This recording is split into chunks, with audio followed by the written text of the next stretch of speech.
स्वागत। सुधागड एज्युकेशन सोसायटीचे केआ बांठिया माध्यमिक विद्यालय व NN पालीवाला ज्युनियर कॉलेज नवीन पनवेल सादर करीत आहे शैक्षणिक video.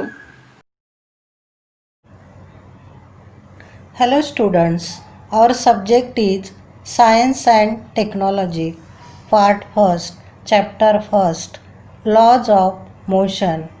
Our learning points are motion, second one is distance and displacement. You have given us some examples in your textbook. How will you explain in that example motion is present or not? First example, the flight of a bird. Second example is a stationary train. Third example is leaves flying through air. And fourth example is a stone lying on a hill. In the first example, the flight of a bird, म्हणजेच पक्षी उडतो आहे, म्हणजेच तो त्याची position change करतो आहे, एका जागेवरून दुसऱ्या जागी जात आहे, म्हणजेच त्याच्यामध्ये गती आहे. सेकंड एक्झाम्पल स्टेशनरी ट्रेन, म्हणजे एक थांबलेली ट्रेन आहे, ती स्टेशनरी आहे, म्हणजेच ती ॲज इट इन रेस्ट, म्हणजे ती रेस्ट पोझिशनमध्ये आहे. Third one leaves flying through air, झाडाचा जो पालापाचोळा आहे तो हवेने उडतो आहे, म्हणजे तो जो पालापाचोळा आहे तो एका जागेवरून दुसऱ्या जागी जातो आहे, म्हणजेच त्याची पोझिशन चेंज करतो आहे. म्हणून हे एक्झाम्पल पण मोशनमध्ये आहे किंवा गतीमध्ये आहे. Fourth example a stone lying on a hill, एखादा दगड टेकडीवर पडलेला आहे. तर हा जो पडलेला दगड आहे तो स्टेशनरी पोझिशनमध्ये आहे, रेस्ट पोझिशनमध्ये आहे, त्याच्यामुळे त्याच्यामध्ये गती नाही. From all the four examples, the flight of a bird and leaves flying through air, या दोन एक्झाम्पलमध्ये आपल्याला गती दिसते.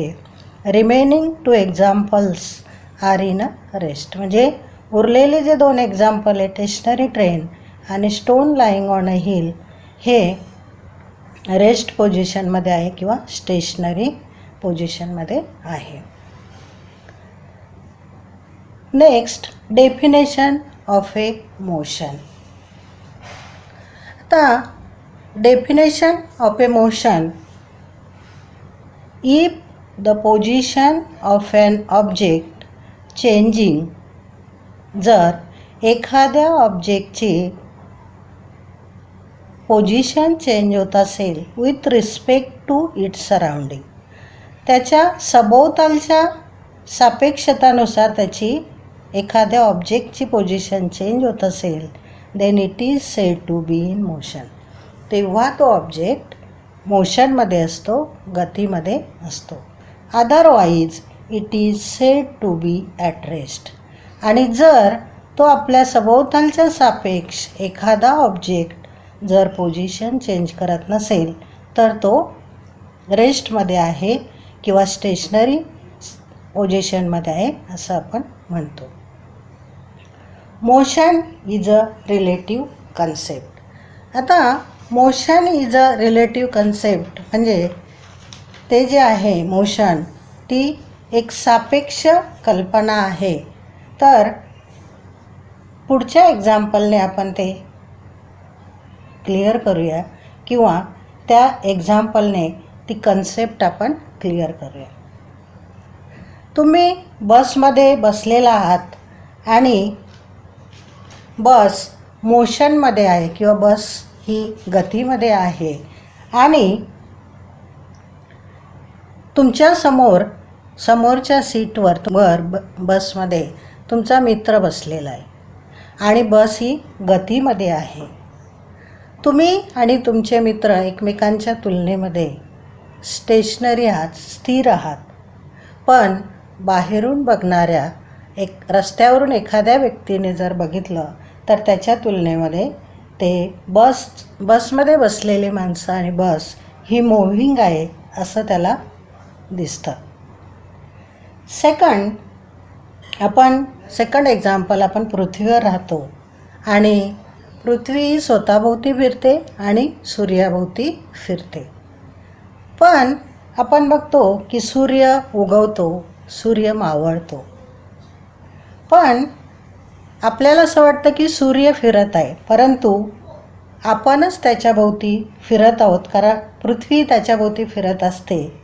आणि ह्या 2 एक्झाम्पलमधून आपल्याला असं दिसतं की मोशन ही रिलेटिव्ह कन्सेप्ट आहे. म्हणजेच एखाद्या ठिकाणावरून, म्हणजे ज्या ठिकाणावरून आपण एखाद्या ऑब्जेक्टचं ऑब्झर्वेशन करतो त्यावेळी त्याच्यावरून ठरवलं जातं की तो ऑब्जेक्ट जो आहे तो मोशनमध्ये आहे किंवा नाही. Let's see the distance and displacement. You have given an activity in your textbook and location of the school and houses. In this activity, given a Sheetal and Prashant's house, Sangeeta's house and school. Let's see the distance. What is the distance? Distance is the length of actual path traveled by an object in motion while going from one point to another. Definition of a distance is the length of the actual path traveled by an object in motion while going from one point to the another. Let's see the distance for Prashant. Prashant घरातून direct शाळेमध्ये गेलेला आहे आणि त्याचं जे अंतर आहे ते 1300 मीटर आहे. संगीतासुद्धा डायरेक्ट घरातून शाळेकडे गेलेली आहे आणि ते जे डिस्टन्स आहे ते 1200 मीटर आहे. पण in case of Sheetal went to school by a long route. First she went to Sangeeta's house. At that time she covered 500 meter distance, and from the Sangeeta's house she went to school, and at that time she covered 1200 meter distance. So the distance for Sheetal is equal to 500 meter plus 1200 meter is equal to 1700 meter. म्हणजे ह्या ॲक्टिव्हिटीमध्ये प्रशांतसाठीचं जे अंतर आहे ते 1300 metre आहे. शीतलसाठी जे अंतर आहे ते 500 अधिक 1200 म्हणजे 1700 मीटर आहे. आणि संगीतासाठी जे डिस्टन्स आहे म्हणजे शाळेमध्ये जी जाण्यासाठी तिने जे अंतर कापलेलं आहे ते 1200 मीटर आहे. Then we will see the displacement. What is mean by displacement? Displacement is the minimum distance between the starting and finishing points, or the distance or the shortest distance between the starting and finishing point. Displacement is also a distance. म्हणजे displacement हे डिस्टन्सच असतं, म्हणजेच विस्थापन हे अंतरच असतं. पण ते कसं आहे? शॉर्टेस्ट आहे, मिनिमम आहे, म्हणजे कमीत कमी डिस्टन्स आहे. प्रशांत घरातून डायरेक्ट निघाला आणि शाळेत गेलेला आहे तो शॉर्टकट मेथडने, आणि शीतल जी गेलेली आहे शाळेत ती लाँग रूटने ती गेलेली आहे. म्हणजे डिस्प्लेसमेंट म्हणजेच हे डिस्टन्सच आहे, परंतु ते शॉर्टेस्ट डिस्टन्स आहे. From this activity we will say that म्हणजे see displacement for Sheetal and Prashant. Sheetal आणि प्रशांतसाठी डिस्प्लेसमेंट सारखंच आहे. म्हणजे शीतल आणि प्रशांतसाठी जो मिनिमम डिस्टन्स आहे शाळेपर्यंत किंवा शॉर्टेस्ट डिस्टन्स आहे दोघांसाठी सारखंच आहे 1300 मीटर. Displacement for Sangeeta. संगीतासाठी डिस्प्लेसमेंट आहे 1200 metre. Then we will see the distance. Displacement is the same for the Prashant, Sheetal and Sangeeta. Means Sheetal and Prashant have a displacement 1300 meter and Sangeeta have a displacement 1200 meter. Then we will see the distance. Distance covered by Sangeeta. संगीताने किती distance covered केलं आहे 1200 metre. Distance covered by Prashant 1300 metre. And distance covered by Sheetal is equal to 500 metre plus 1200 metre is equal to 1700 metre. From this activity we have clear that distance is greater than or equal to displacement or distance is equal to displacement. आता distance is greater than displacement. आपण संगीताच्या केसमध्ये जर बघितलं तर तिचं जे distance आहे 1700 मीटर आहे आणि डिस्प्लेसमेंट जे आहे ते 1300 मीटर आहे. शीतलसाठी डिस्टन्स हे 1700 मीटर आहे आणि डिस्प्लेसमेंट हे 1300 मीटर आहे. म्हणजेच तिचं जे डिस्टन्स आहे ते डिस्प्लेसमेंटपेक्षा जास्त आहे. म्हणजे कधीकधी sometimes distance may be greater than displacement. म्हणजे डिस्टन्स हे डिस्प्लेसमेंटपेक्षा जास्त असू शकतं. Second case distance is equal to displacement.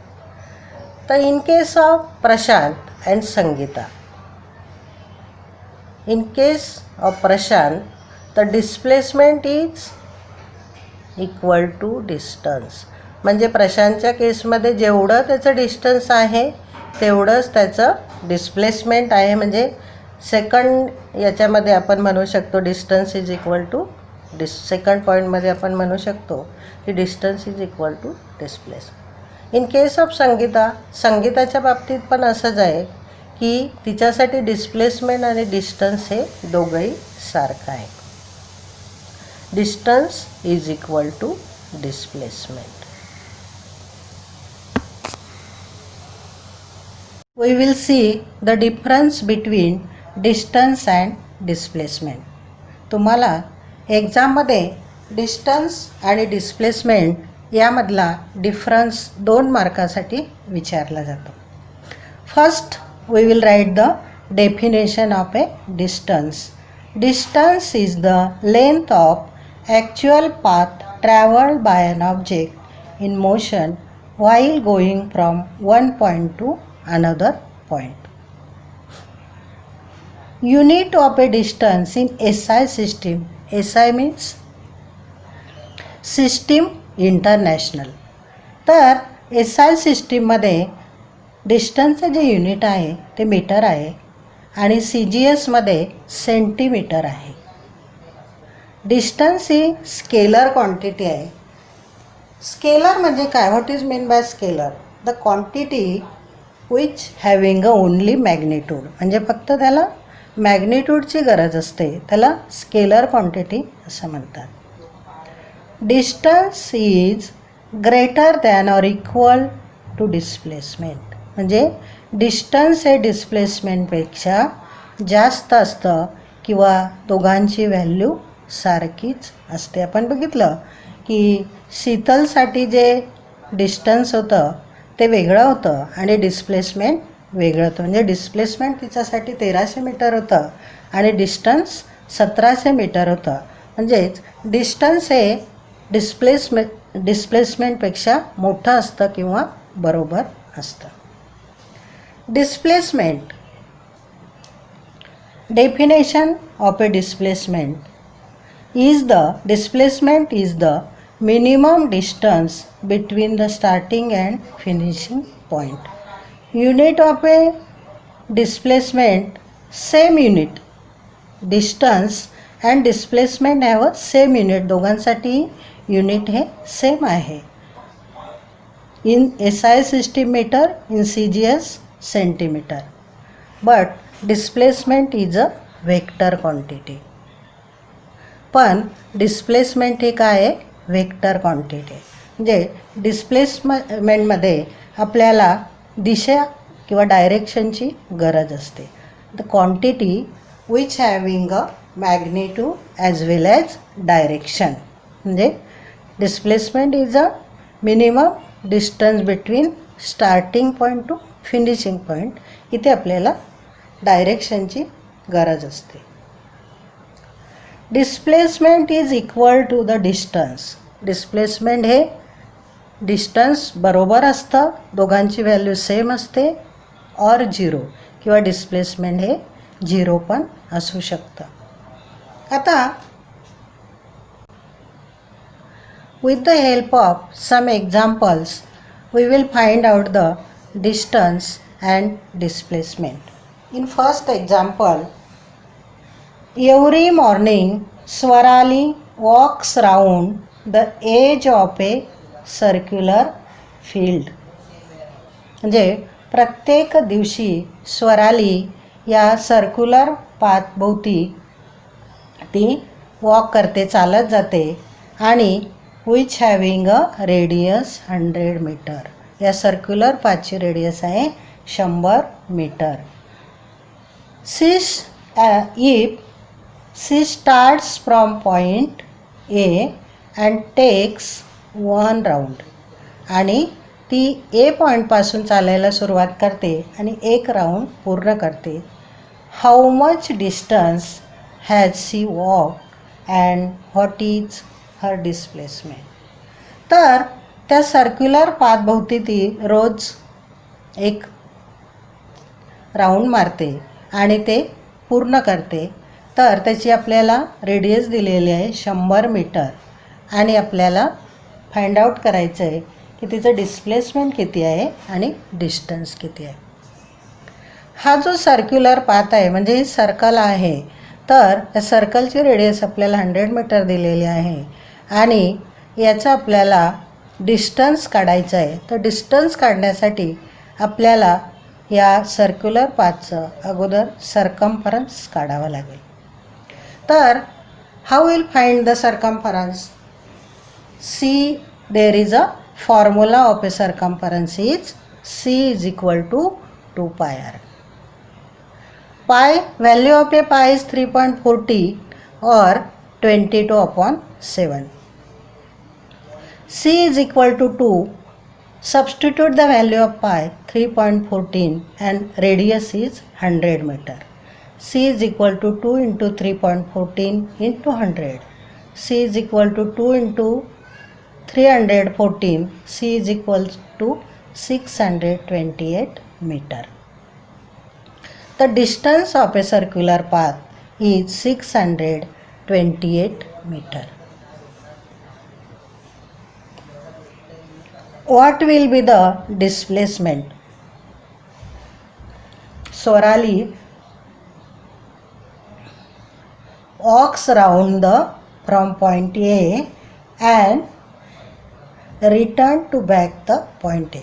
म्हणजे स्वराली ए पॉईंटपासून चालायला सुरुवात करते आणि पूर्ण त्या सर्क्युलर पाथलाचं ती एक जो राऊंड आहे ती पूर्ण करते. म्हणजे एपासून ती चालायला सुरुवात करते तर ती परत ए ह्या पॉईंटजवळच येते आणि म्हणून डिस्प्लेसमेंट जे आहे ते तिचं तर ते आहे 0. Distance is 628 metre and displacement is equal to 0. In second example कारचं एक्झाम्पल आपल्याला दिलं आहे. कार इज मूव्हिंग म्हणजे ती गतीमध्ये आहे. Car is travelling from point P to point Q and distance between point P and Q is 360 metre. Arrow is given म्हणजे ह्या डायरेक्शनने ती जाते. पीपासून क्यू या पॉईंटपर्यंत गेली म्हणजेच तिने कव्हर केलेलं जे डिस्टन्स आहे 360 मीटर आहे. Car is return back from point Q two point P. परत ती क्यूपासून पीपर्यंत आलेली आहे. पुन्हा तिने 360 मीटर डिस्टन्स कवर केलं आहे. तर तिचं डिस्टन्स किती आहे? The distance travel by car is equal to 360 plus 360 is equal to 720 metre. What will be the displacement of the car? Car is traveled from point P to point Q and return back to the point Q to point P means displacement of a car is 0. In third example, a car is moving from point A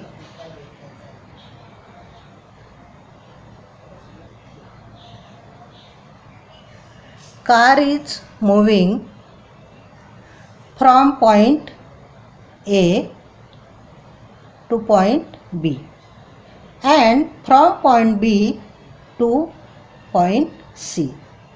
The distance between point A and B is 200 meter and distance between point B to C is 700 meter. Means car is covered by the distance 200 meter plus 700 meter. Distance is equal to 200 meter plus 700 meter.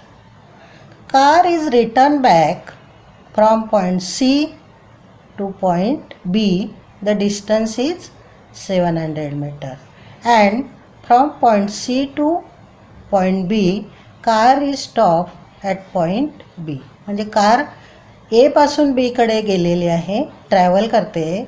बी पासून C पर्यंत travel केलं आहे आणि C पासून ती बी ह्या पॉईंटजवळ ती stop झाली, ती थांबलेली आहे. तर displacement of A car, find out the displacement of A car.